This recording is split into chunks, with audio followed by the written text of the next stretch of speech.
एक घमंडी राजा की कहानी है। पुराने समय में एक राजा बहुत अहंकारी था।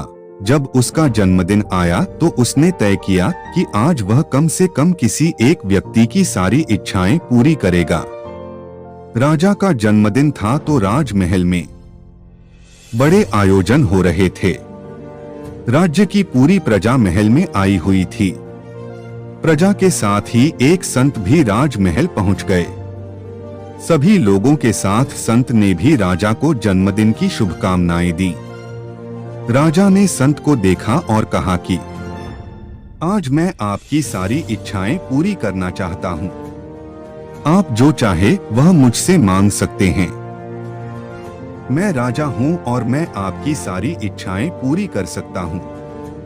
संत ने राजा की बात सुनी और कहा कि महाराज, मुझे कुछ नहीं चाहिए, मैं ऐसे ही खुश हूं।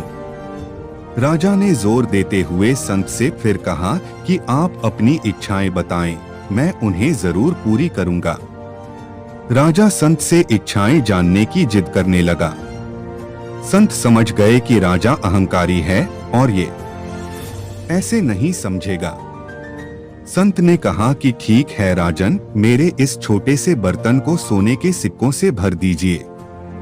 राजा ने कहा कि ये तो बहुत छोटा काम है, मैं अभी इसे भर देता हूं। राजा ने जैसे ही अपने पास रखे हुए सोने के सिक्के उसमें डाले तो सभी सिक्के गायब हो गए। राजा ये देखकर हैरान हो गया। राजा ने अपने कोषाध्यक्ष को बुलाकर खजाने से और सोने के सिक्के मंगवाए। राजा जैसे जैसे उस बर्तन में सिक्के डाल रहा था, वे सब गायब होते जा रहे थे।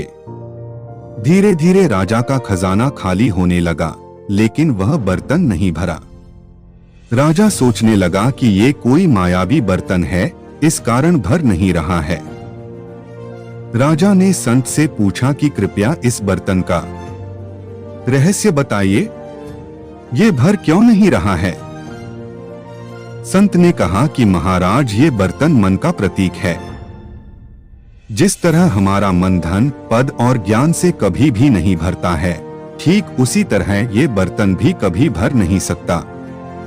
हमें अपनी धन, पद और ज्ञान का घमंड नहीं करना चाहिए, क्योंकि ये चीजें कभी भी इंसान को संतुष्ट नहीं कर सकती हैं। मन को संतुष्ट करना चाहते हैं तो इसके लिए भगवान की भक्ति करनी चाहिए।